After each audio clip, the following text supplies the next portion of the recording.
Abrimos una vez más el portón de esta fábrica que es el campo, la industria verde. Hoy vamos a conversar con Luis Zubizarreta. Lo hemos tenido hace pocos días con nosotros, pero ahora volvemos a la carga porque se viene el Congreso de AgSoja en Rosario y queremos que nos haga un panorama de cómo está pintando. Sabemos que vienen personalidades realmente muy interesantes, pero nada mejor que Zubizarreta para que nos cuente de qué se trata. Charlaremos luego de la cuestión impositiva con Santiago Sáenz Valiente, nuestro experto en el área, con un tema realmente que genera mucha inquietud, incluso mucha inquietud a nivel global, que es el de la sucesión y qué pasa con la estrategia de las familias para preservar el patrimonio y la continuidad de la empresa frente a un marco impositivo que en todos los países se está haciendo cada vez más complejo. Y analizaremos la situación social vinculada a lo agroalimentario con Mariano Winograd, experto en frutas y hortalizas, quien tiene mucho para conceptualizar, mucho para contarnos y mucho para proponernos en este momento bastante crítico y difícil en lo que hace a la situación social en la Argentina. Estos son entonces los temas que vamos a compartir con todos ustedes en esta edición de El Campo, la Industria Verde. El Río con Hidrovía. 9 años agilizando la salida de más del 70% de las exportaciones argentinas. Hidrovía, vía libre para exportar.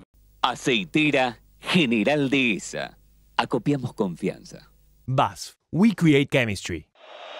Sigamos saliendo al campo para dejarlo todo. Sigamos sembrando lo mejor de nosotros. Brevant Semillas. Rofex. Innovación continua al servicio del mercado de capitales. Laboratorio Agrofarma. Salud, performance y productividad animal.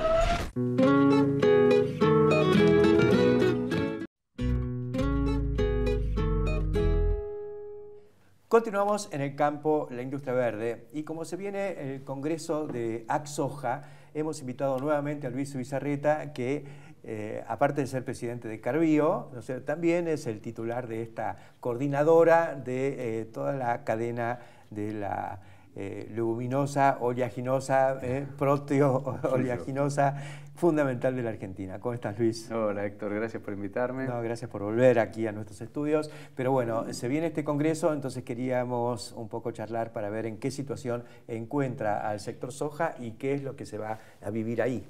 Mirá, cuando pensamos en el congreso, bueno, las cosas eran muy distintas por un lado, pero por otro lado, la idea era darle un poquitito de visibilidad a la cadena y sobre todo, no sé, vemos que en la Argentina hay un poco de desánimo desde hace un tiempo y somos bastante volátiles nosotros y creemos que es importante comunicarle a la gente que tenemos futuro, digamos que la Argentina tiene ciertos sectores y uno creemos que es el de la soja, en donde hay mucho por hacer y en donde las cosas van a ir para mejor.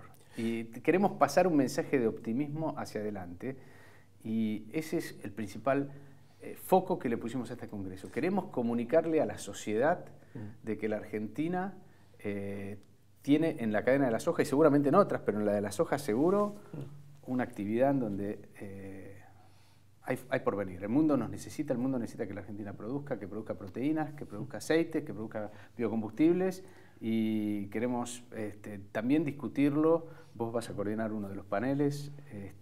Queremos discutirlo con jugadores relevantes del sector, porque la verdad es que no aceptamos el pesimismo. Creemos que hay que mirar. Es insólito que, yo no sé si los países árabes o si Sudáfrica, ¿no es cierto?, porque estaría en contra de los diamantes, claro. Los árabes estarían en contra del petróleo, pero en la Argentina, que tenemos en la soja un valor inconmensurable, la cuestionamos y escuchamos por ahí a la intendente de La Matanza exigiendo el fondo sojero. Y bueno, hay enormes necesidades en La Matanza, pero está reclamando la soja del interior para atender esa necesidad. Suena, o sea, aparece como salvadora, pero mientras tanto la castigamos. La castigamos y eso, viste, es lo que nos preocupa un poco. matar la gallina del huevo de oro es una pésima idea. O sea, si tenés algunos sectores que te van a ayudar a potenciarte, justamente lo que creemos es que hay que potenciar esos sectores porque son el caballo ganador. No lo tenés que matar al caballo ganador para comértelo. Y en esa línea entendemos los problemas también y nuestra idea también es ponderar las cosas que se hicieron porque, digamos, tenemos un mercado libre de cambios, tenemos un montón de circunstancias que han cambiado en el país que creo que son buenas, pero creo que la decisión de los últimos días de aumentar el peso justamente para tapar agujeros en esta cadena es ponerle un yunque en el cuello a un sector que tiene dinamismo y que está dispuesto a ayudar y que lo viene haciendo desde hace muchísimo tiempo, poniendo muchísimo dinero para que la Argentina siga adelante y lo seguirá poniendo, pero bueno, hay que darle competitividad a la cadena. Los contrarios también juegan en Estados Unidos, en Paraguay o en Brasil. Las cosas son distintas y si nosotros, digamos, nos descuidamos, podemos matar la gallina del huevo de oro y eso sería dramático.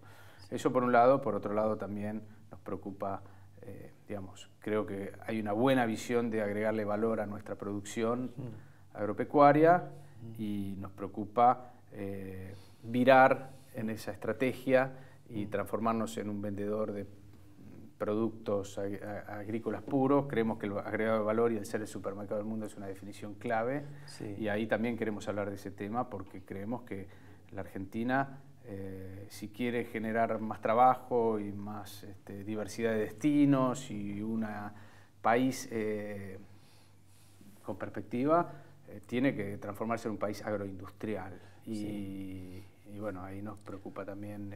Para lo cual los derivados agroindustriales hay que considerar los derivados industriales. Yo creo que con la última modificación de la regla de juego, a la soja quedó con el 18% de retenciones, pero a los derivados les tocó también el 18% y con una quita de 4 pesos por dólar, cuando a los bienes industriales en general les ha tocado una quita de solo 3. Claro, y todos comulgamos con el libre mercado. O sea, a nosotros nos encantaría que los países compradores no pongan restricciones a los productos con más valor agregado y por lo tanto competir mano a mano, si querés. Pero lamentablemente no hay que ser inocentes y el mundo juega con otras reglas. Entonces, cuando nosotros queremos vender aceite o harina o lecitina en China,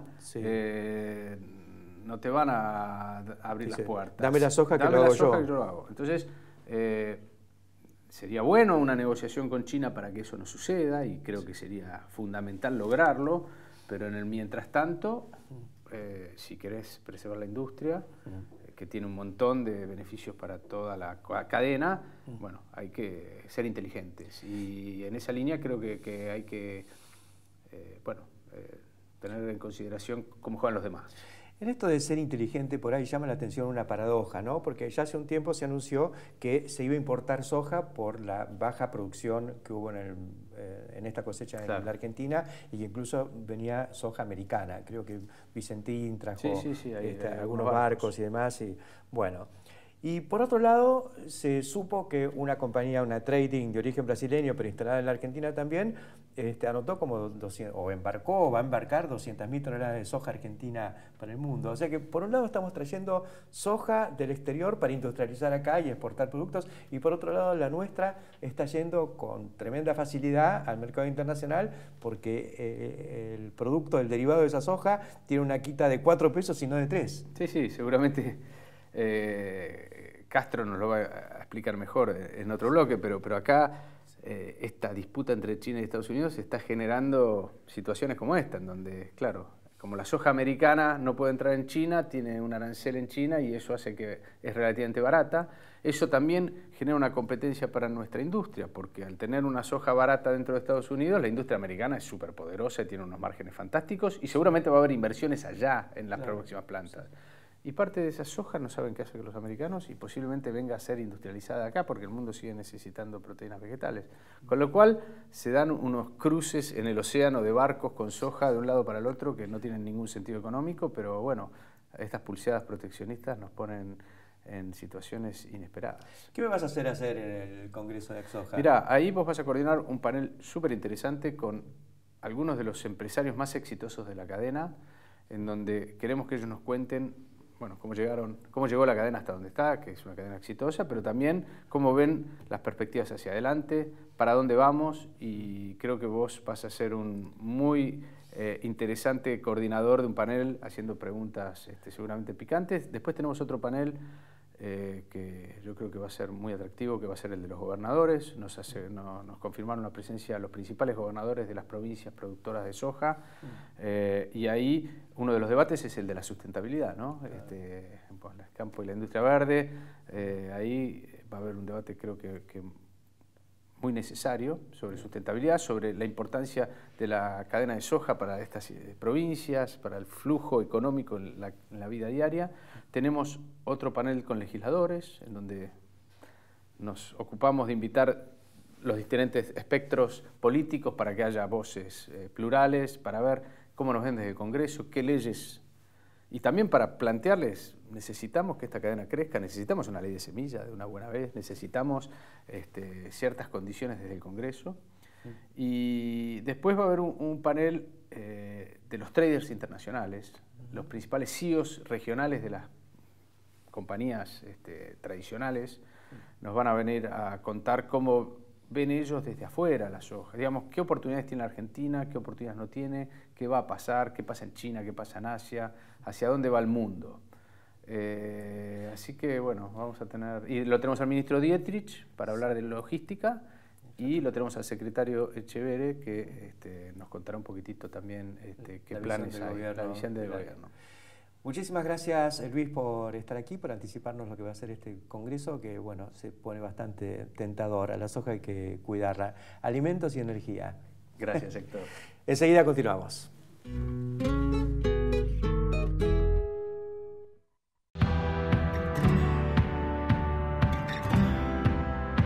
En plena cosecha pueden faltar camiones, pero lo que nunca te puede faltar es un buen stock de IPESA Silo. Una vez que arrancamos, no paramos. Imagina poder crecer sin límites. IPESA Silo. Si lo imaginamos, podemos. Cada viaje es único, confort y seguridad. Probada en todo tipo de viajes. Nueva Toyota Innova. Saber lo que consumimos es valorar lo que producimos. IPCBA, Instituto de Promoción de la Carne Vacuna Argentina. Rizobacter es una manera diferente de hacer agricultura. Aplicamos tecnología para potenciar la vida de cada semilla en todo el mundo. Rizobacter, una empresa argentina.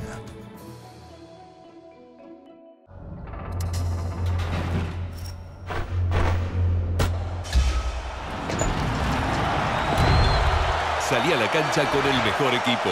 Con la compra de productos seleccionados ganas premios instantáneos y participás del sorteo de camisetas y pelotas oficiales. Stihl es pasión y calidad al mejor precio.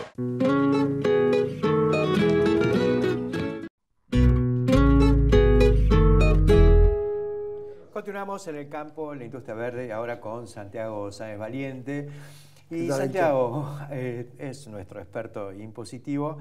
Y el motivo de la convocatoria es venimos de Estados Unidos. Ahí tuvimos una reunión en la casa de un farmer, en su chacra, lindísimo, un tipo que producía en 3.000 acres, él con su señora, su hijo y la nuera, y su nietito, ahí todo fenómeno.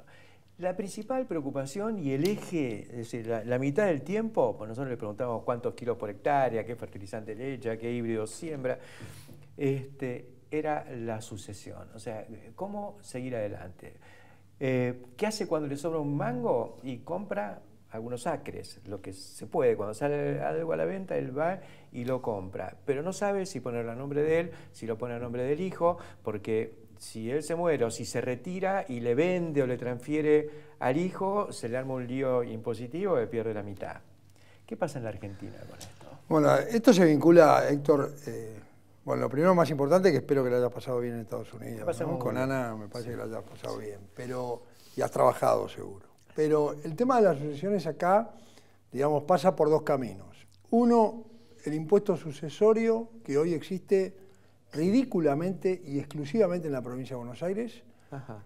La provincia de Entre Ríos ha derogado el impuesto a raíz de un fallo judicial, justamente sumamente interesante, fue un fallo de colectivo, con lo cual, porque fue de una entidad del Colegio de Escribanos de allí, de Entre Ríos, y después la Corte Suprema lo terminó derogando, con lo cual, digamos, es interesante también ese tipo de fallos colectivos que empiezan a aparecer en la situación y en la situación judicial argentina, para que las propias cámaras, nosotros estamos trabajando, por ejemplo, mucho con el tema de los porcinos, por los saldos a favor que está generando la nueva ley, se están produciendo este tipo de contiendas judiciales que protegen a todos los asociados de una determinada cámara.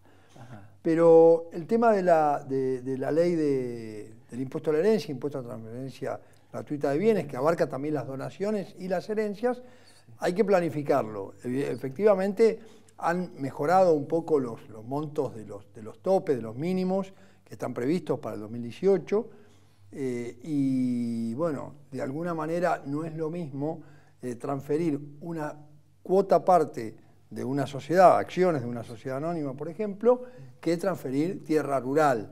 También se ha modificado en el 2016 esto de la exención por continuidad familiar del desarrollo de lo que es la empresa unipersonal. Hay una exención. Hay una exención, pero antes estaba referida a las ventas, 30 millones de pesos, y ahora está referida al patrimonio, más de 15 millones de pesos. Después de lo que hemos vivido con la cotización del dólar hoy, de estos días, diría, efectivamente queda bajo y no, prácticamente ningún productor agropecuario entra en esta figura, ¿no? Pero más allá de la ley de impuesto a la herencia que está en la provincia de Buenos Aires y no sabemos qué va a pasar a nivel nacional, porque el impuesto a los bienes personales está previsto por la ley de blanqueo una finalización del tributo a partir del 2020, y ahora se habla de gravar con el 1% a los bienes en el exterior, con lo cual muchos se sienten defraudados, aquellos que blanquearon.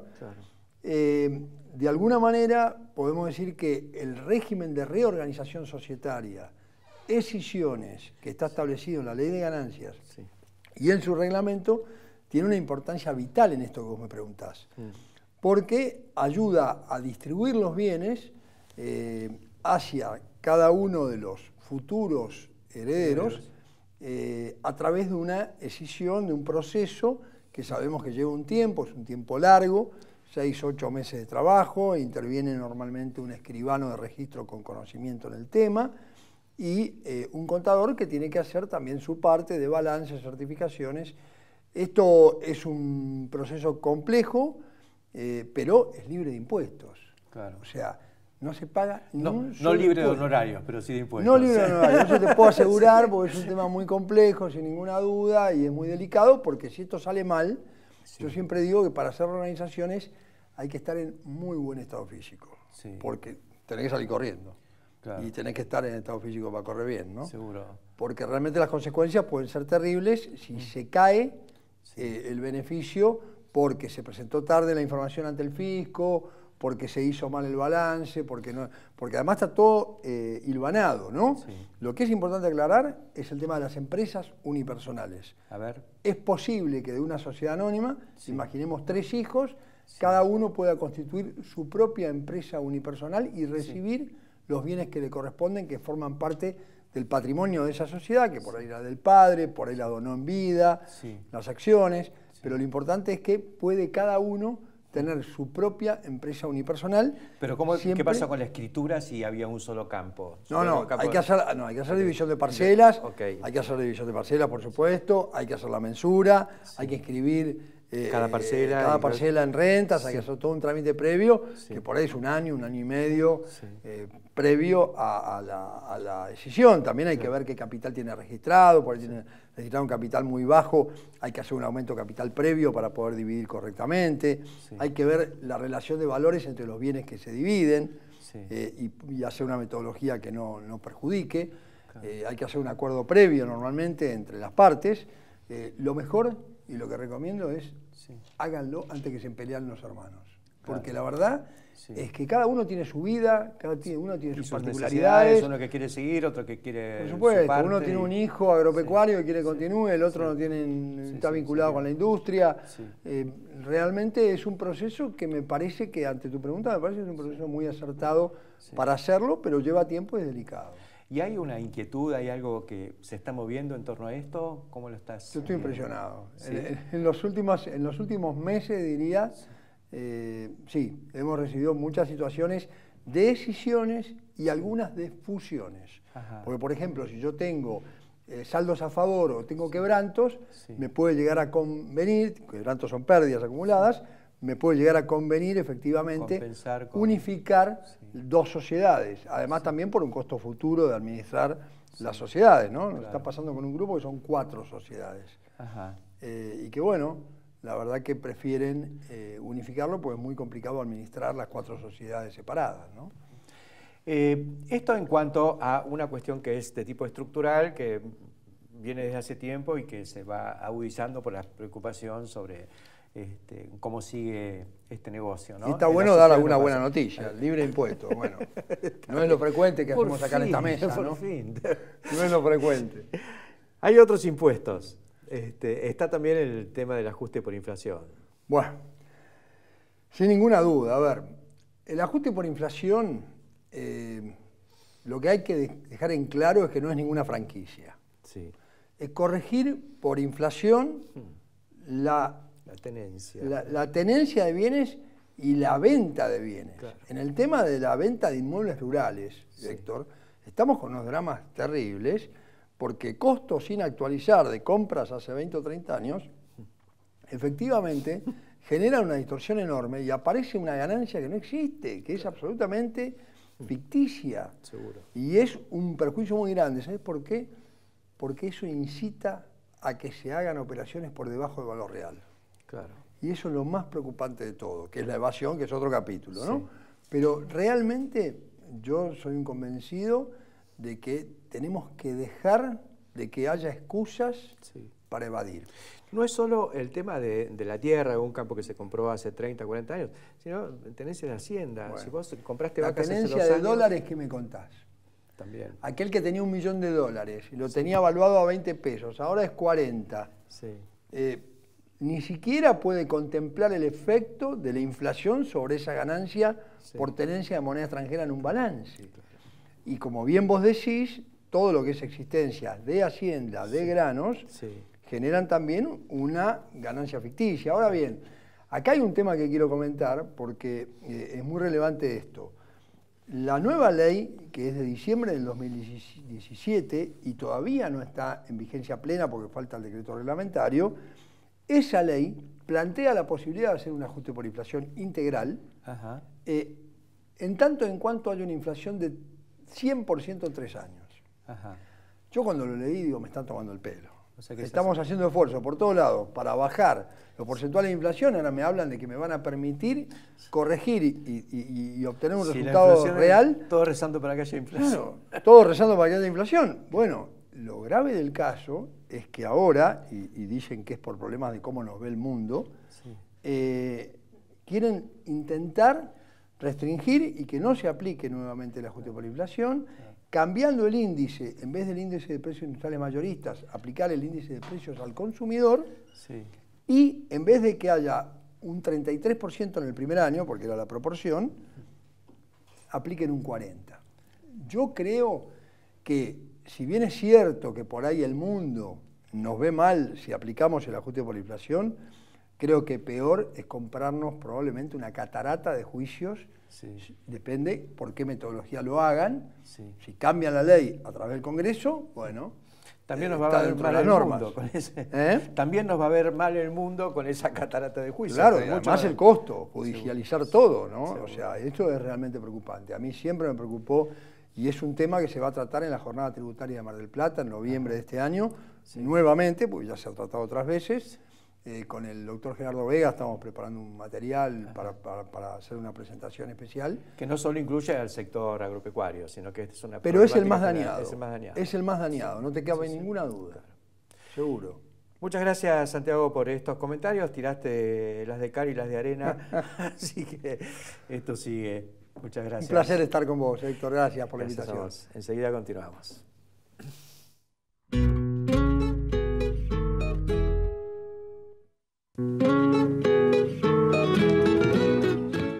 Gane con Acron Gran Max.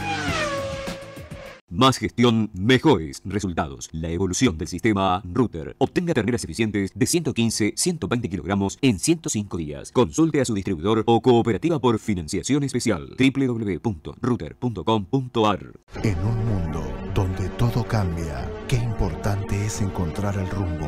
Rumbo Nord. Directo al crecimiento. Buenas semillas. Buenos negocios. Nord.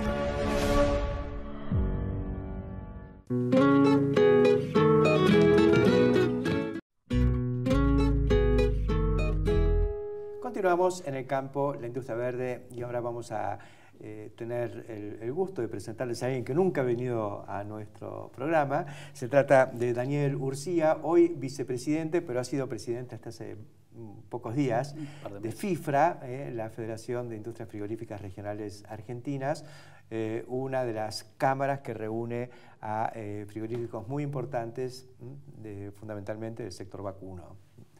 Daniel, ¿cómo estamos? ¿Quiénes integran hoy FIFRA? Bueno, muchas gracias, Héctor, por la invitación. Y bueno, FIFRA es, como el nombre lo indica, nucleamos a empresas de faena bovina y porcina, fundamentalmente con impacto regional, de allí el nombre, en las provincias de Córdoba, Santa Fe, Entre Ríos, Santiago del Estero, Catamarca. Básicamente la representatividad en bovinos de FIFRA entre exportación y consumo son unas 3 millones de cabezas de faena al año. La mayoría de las empresas con un alto impacto de tipo regional. Es el 25% de la faena total. De la faena total, sí. Exactamente. Con lo cual un nivel de empleo también muy significativo, sí. Y con una fuerte incidencia en las provincias estas que mencionaba recién. Tenemos un trabajo con los gobiernos provinciales muy afín, y con los organismos nacionales y la autoridad central, obviamente. La sede de FIFRA está aquí en la ciudad de Buenos Aires, y participamos junto con todas las otras cámaras de todas las reuniones, mesa de las carnes y demás. ¿Ustedes son fundamentalmente frigoríficos de faena o también hay despostada y ciclo 2, digamos? Dentro de FIFRA tenemos todo el arco, todo el ámbito. Las empresas que hacen exportación o aquellas de consumo un poco más desarrolladas tienen despostadas, tienen productos envasados al vacío. Hoy se da una particularidad, lo que no se pudo hacer por ley, allá por el 92, el corte por lo sano, sí. Hoy lo está haciendo el mercado. Hoy la participación del corte o de los cuartos dentro del abastecimiento ha crecido muchísimo. Obviamente el grueso se mueve por media res, y allí es donde por allí nosotros marcamos alguna posición, porque sí. No creemos en los cambios de arriba para abajo. Sí. Creemos en esto que se va dando producto de la necesidad del carnicero de que empieza a valorar su complementación con un cuarto. Claro. A niveles sanitarios hemos hecho trabajos y es menos contaminante la media res que el cuarto. Ajá. Pese a que la imagen de la media res está denostada. Sí.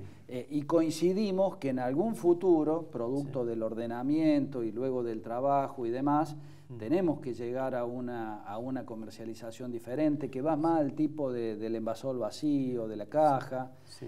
Pero que nos hace falta transitar todavía mucho camino, sí. En el ordenamiento, en tener un estándar sanitario básico, que que son de alguna manera los postulados que hemos hecho a través de la mesa de las carnes. Sí, es así. Yo lo que veo es que en estas carnicerías que van apareciendo, no en Argentina, en Uruguay, las he visto en Brasil, en las rutas, en las autopistas en Brasil, hay boutiques de carne, donde no se ve sangre, no hay grasa, no hay nada. Hay vitrinas, heladeras, y uno va y elige el corte, lo compra y se lo lleva a destino, ¿no? Bueno, a eso tenemos que propender. Ahora, para llegar a eso tenemos que solucionar los problemas estructurales que tiene la cadena de ganados y carnes. Sí. ¿Cuáles son? ¿Cómo los califican ustedes? A ver, dentro del listado de temas, el ordenamiento sanitario es, creo que, prioritario. Nosotros tenemos una ley federal sanitaria de carnes que data de muchísimos años, 50 años va a cumplir el 4238, sí. Porque es del año 68, y en la práctica no lo hemos realizado. En la práctica hoy tenemos, por hablar de provincia de Buenos Aires, 40 plantas con habilitación de la provincia, sí, con una ley muy similar a la ley federal, pero que es una ley provincial, y que no la están cumpliendo. Y ese establecimiento tiene diferentes costos, además de no tener un producto lo suficientemente inocuo, que le está vendiendo a Capital Federal. Claro. Entonces, que no lo podría hacer. Claro. Entonces, fallan los controles de origen y de comercialización. Que debe ser tráfico regional o local, pasa a ser se expande federal, hacia todo el país. Sí. Y eso lo vemos en todo el territorio. Sí. Entonces, tenemos 400 mataderos habilitados, sí, vamos a contar los que por lo menos registra la Dirección de Control Comercial Agropecuario, pero con una variabilidad en instalaciones, en cuestiones sanitarias, que son muy diferentes unos de otros. No tomemos el exportador, sí, que cumple con condiciones de mercados externos, tomemos aquel establecimiento que tiene SENASA, Tránsito Federal, sí, y es muy diferente al habilitado de manera local. Claro. Ese salto hay que darlo, sí, en algún momento. Hay que dar varios saltos a la vez. Yo creo que ustedes están tendiendo a el estándar del exportador integrado con... Nosotros pretendemos, sí, el de SENASA. Sí. Tomamos como piso el tipo A. Tal vez cuando esta ley hace 50 años se creó, había lugar para que haya un A, un B, un C, un rural. Sí. Siglo XXI no hay lugar para 4 variantes. No. Hay lugar para una sola, sí, el tipo A. Sí. Después, si yo quiero jugar a la exportación y Unión Europea me pide un corral independiente para la hacienda de Unión Europea, es problema de uno. Veré yo si lo hago, sí, o no lo hago. Claro. Pero las condiciones básicas creo que los argentinos nos lo merecemos. ¿Y desde el punto de vista fiscal? Del punto de vista fiscal, el pago a cuenta previsional, sí, el pago a cuenta de IVA, sí, han venido a poner un poco de condiciones de igualdad en la actividad. Todavía hay para trabajar en eso. ¿Se está cumpliendo? Se está cumpliendo en parte. Sí. A ver, el pago a cuenta todos los operadores lo hacen. Sí. Pero es lo más barato. Pero falta también la caja negra. Si luego la posición de IVA no se revisa, sí, lo más barato es el pago a cuenta. Sí. El pago a cuenta previsional funciona, sí, pero si después la AFIP no controla que tenga RT, que cumpla con el pago de las contribuciones, que no siga pagando sumas no remunerativas junto con el Ministerio de Trabajo, si no está pagando la RT, que es el 15% del costo de la masa salarial, son condiciones que en un marco de alta competencia como es la carne, generan desigualdades, y pasa que en vez de construir un círculo virtuoso donde la empresa de consumo que hace las cosas bien vaya creciendo para llegar a un mercado de exportación, sí, termina involucionando. La moneda mala arruina la moneda buena, le de Grellan. Y una última cuestión, las cooperativas. Bueno, las cooperativas, el gobierno le puso foco, ha hecho un interesante trabajo, pero como estas otras cuestiones, me parece que todavía estamos a mitad de camino.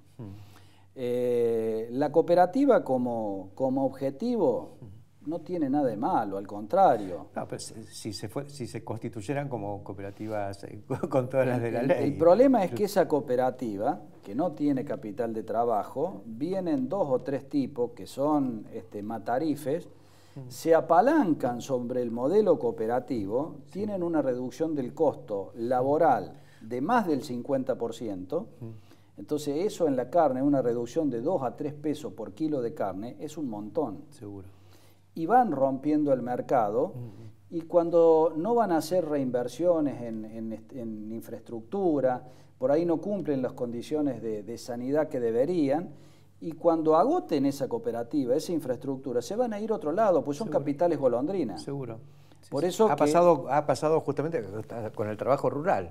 Golondrinas van a cosechar naranjas a San Pedro y desaparecen. Y después desaparecen y van a otra zona y no construyen. Es decir, nosotros creemos que los frigoríficos en el interior del país o interior del mismo provincia de Buenos Aires cumplen un rol de generador de empleo genuino, pero cuando son constituidos con capitales que tienen cierto arraigo y cierta proyección. Es decir, me ha pasado que muchas veces intendentes me han pedido opinión sobre la creación de un matadero en algún lugar y demás. Y yo lo que le digo primero es, si es un grupo de productores que busca un pesito más en la hacienda en pie, preguntarle si están dispuestos a perder durante los 2 o 3 primeros años, porque no van a ganar. Seguro. Porque tienen un radio de influencia que hoy no es vegetariano, hoy está comiendo carne y tienen que competir. Seguro. Y segunda cuestión, si están dispuestos a arriesgar capital, porque el costo de inversión es muy elevado, un matadero, por pequeño que sea, no puede prescindir de tener entre 30 y 50 empleados para cumplir con las normas de higiene. Si lo van a hacer con 10 personas, empezamos trucheando todo y no tiene futuro. Entonces hay que evaluar el proyecto de inversión, hay que evaluar el futuro y si queremos hacer ganadería en serio y carne en serio, tenemos que apostar a los emprendimientos con futuro. Muchísimas gracias, Daniel Urcía. No tenemos hoy más tiempo, pero vamos a seguirla porque este es un rubro clave. Nosotros decimos la ganadería, la carne, negocio de segundo piso, agrega mucho valor a la agricultura y es donde está el empleo, donde está la perspectiva, donde están los mercados. Así que gracias por acompañarnos. Gracias a vos, Héctor. Y bueno, apostamos a tener ingresos por $2.000 millones el año que viene, parte de este año y el año que viene, con motivo de exportaciones cárnicas. Así que creo que el país, el sector es absolutamente superioritario y le hace muy bien y tenemos que trabajar todo por eso. Gracias por acompañarnos y nosotros enseguida continuamos.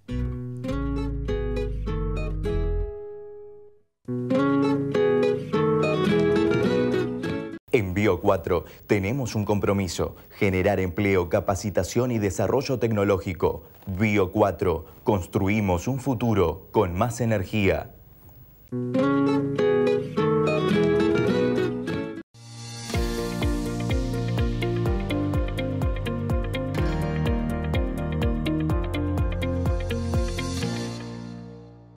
Ser la mejor empresa láctea es una gran responsabilidad. Una responsabilidad que alimentamos día a día para ofrecer siempre los productos lácteos de máxima calidad. Profértil. Vida para nuestra tierra. En maíz, ganale de mano a las malezas con Dynamic. Es un herbicida que aplicado en presiembra o preemergencia de cultivos controla malezas como rama negra y yuyo colorado. Dynamic, otra solución de Arista Life Science. Continuamos en el campo, la industria verde y ahora con Mariano Winograd. Mariano siempre nos da para enriquecer la propuesta o las propuestas. Hemos hablado mucho con vos de agricultura urbana, periurbana, desarrollo, alimentación, nutrición. Estamos frente a una crisis que puede desembocar en bolsones de crisis alimentaria. Me parece que hay que debatir muy a fondo sobre esta cuestión. Uno habla dentro del sector y dentro del sector hablamos de retenciones que nos sacan, que los 4 pesos, que los 3 pesos, que el costo de los insumos, pero mientras tanto hay gente que está cayendo en la indigencia y otros dicen, para eso nos sacaron la plata, para que los atiendan, son ineficientes, pero algo hay que hacer. Un pensamiento sistémico frutihortícola nos puede ser útil porque dentro de la frutihorticultura hay actividades que son esencialmente exportadoras y evidentemente van a estar preocupados por el dólar, por las retenciones, por ejemplo, el limón, por ejemplo, claro. No tanto, pero tal vez el arándano inclusive, sí. El ajo en algún momento, sí. Pero son 3 de las 100 especies frutihortícolas. Claro. Hay otras en donde el componente del consumo es mucho más importante que el de la exportación. Sí. Entonces, había aquel poeta judío que decía, describe tu aldea y entenderás el mundo. y si no Chauncey Gardiner, que desde el jardín llegó a presidente de Estados Unidos. Entonces, desde el mercado central, si uno hiciera un ejercicio realmente sistémico y tratara de analizar todo lo que está pasando allí, en fin, podría ver que hay un problema de empobrecimiento, lo vemos en la gente que viene a pedir comida, que hay un problema de pérdida de poder adquisitivo del promedio de la población, que lo vemos en que la gente hoy tiene que pagar más por los servicios, más por el combustible, más por los alimentos exportables y le queda menos dinero para las frutas y hortalizas. Hay un problema cultural, hay un problema organizacional.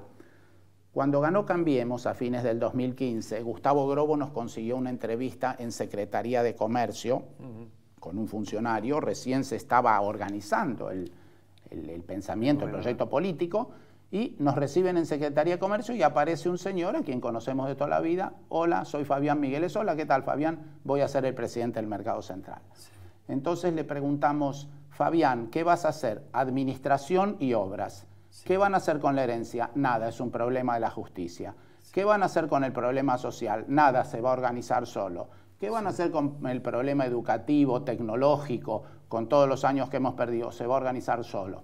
Me parece que no va a alcanzar. No anduvo. Le dijimos, ustedes para liberar el dólar al señor Vanoli lo echaron a patadas en el Tujes del Banco Central, a pesar de que la ley no lo preveía así, o la procuradora.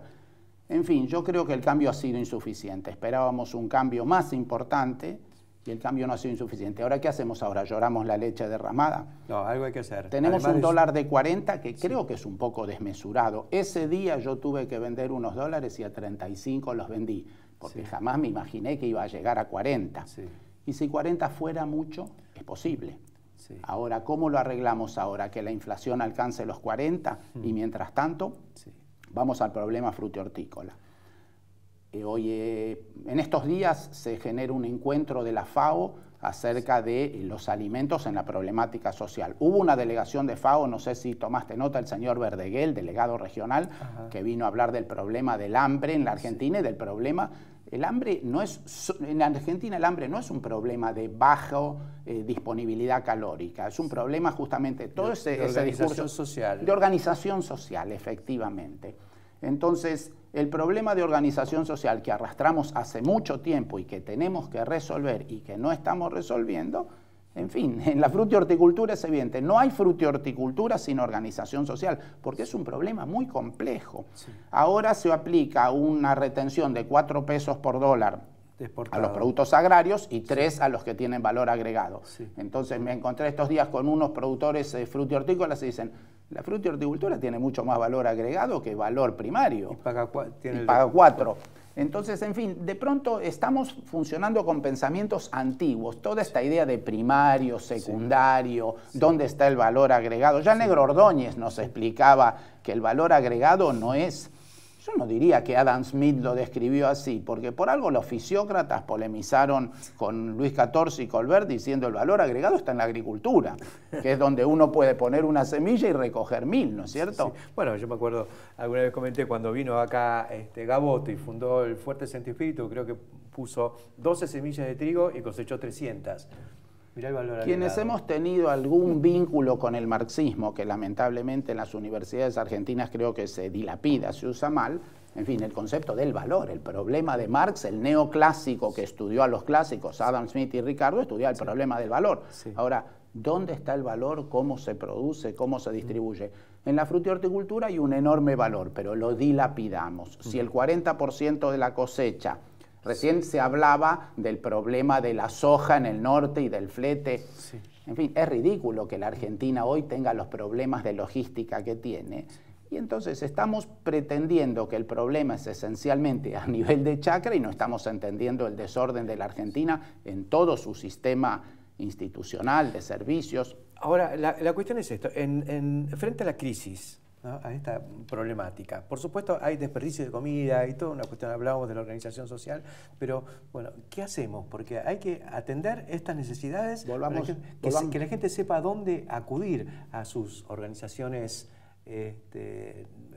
sociales, a los centros donde Margarita Barrientos da de comer. ¿Qué alternativas hay para atenuar la crisis? Permitime que vuelva al tema del mercado central, porque este miguelés, a quien encontramos en enero del 2016 y que nos dijo lo que iba a hacer, hace un mes atrás, antes de esta crisis, fue eyectado de su cargo, porque si bien hizo la obra y si bien hizo la administración, no resolvió el problema del mercado central.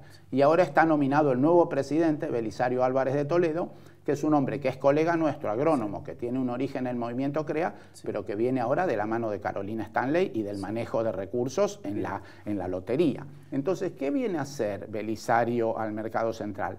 Yo entiendo que viene a intentar hacer un enfoque inteligente sobre el problema de la seguridad alimentaria. Las frutas y hortalizas pueden ejercer un rol en este momento. Si la Argentina está consumiendo la mitad de las frutas y hortalizas que debe, es porque está consumiendo tal vez el doble de la carne y grasa y harina que debe. Seguro. Entonces, en la medida que el famoso discurso de Cristina de la mesa de los argentinos, y siempre castigábamos a la producción exportable con el falaz argumento de que con eso garantizábamos la seguridad alimentaria de la Argentina, es una falacia.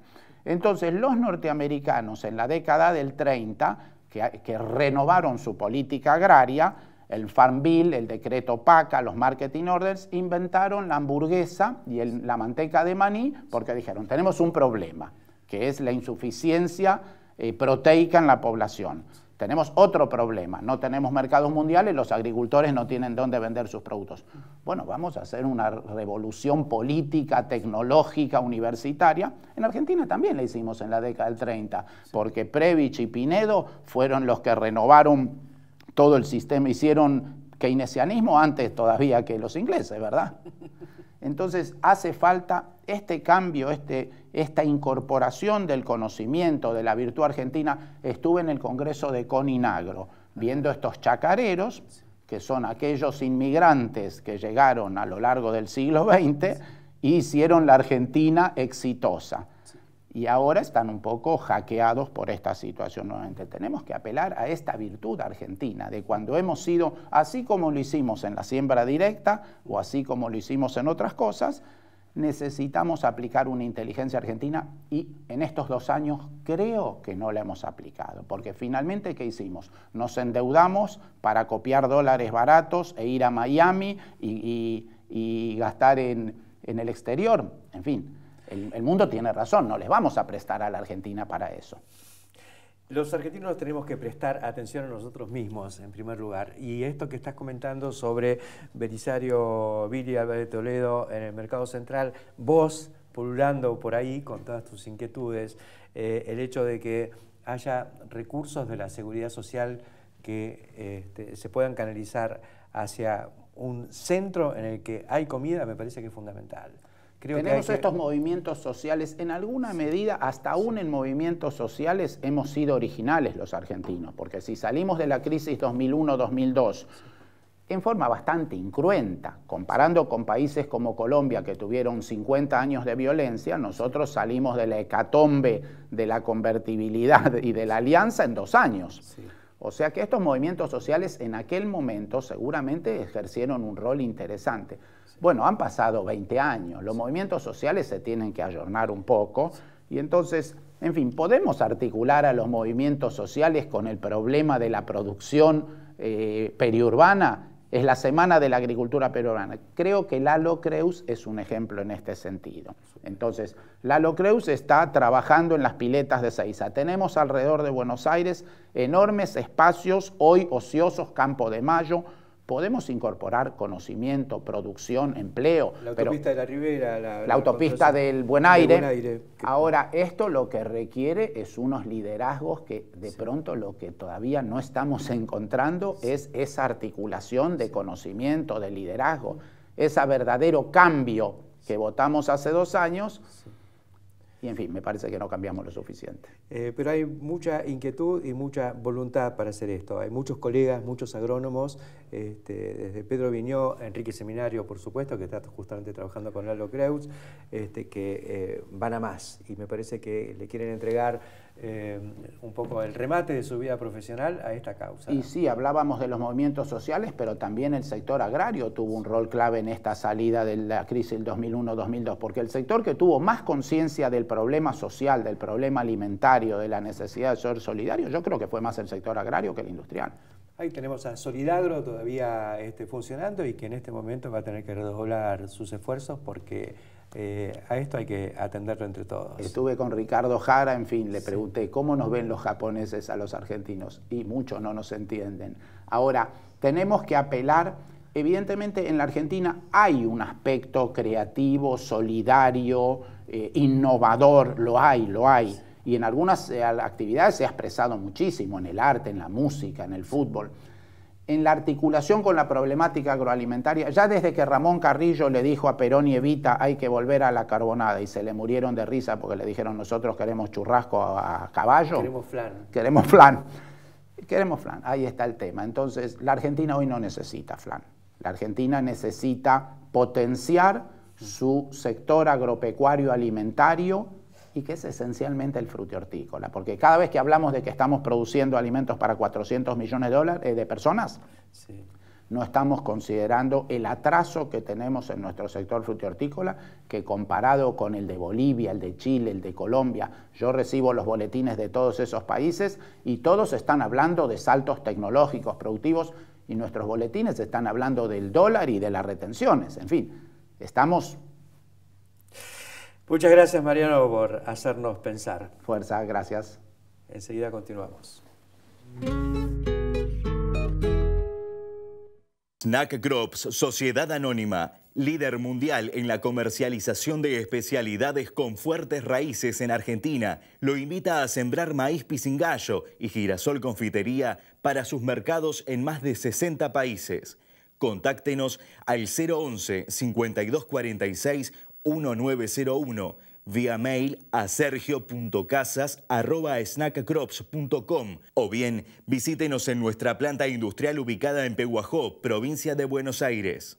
Los productores que buscan crecer de manera sustentable confían en los que más saben de nutrición animal. Provimi, Cargill Animal Nutrition. Juntos en el camino de tu crecimiento. 0810-222-5463. Renatre se moderniza. Desde el 1 de marzo, nueva libreta de trabajo rural. Solicitala a través de internet en forma sencilla y segura. Ingresá en portal.renatre.org.ar o en www.renatre.org.ar. Renatre. Derechos y obligaciones para el campo que hacemos todos.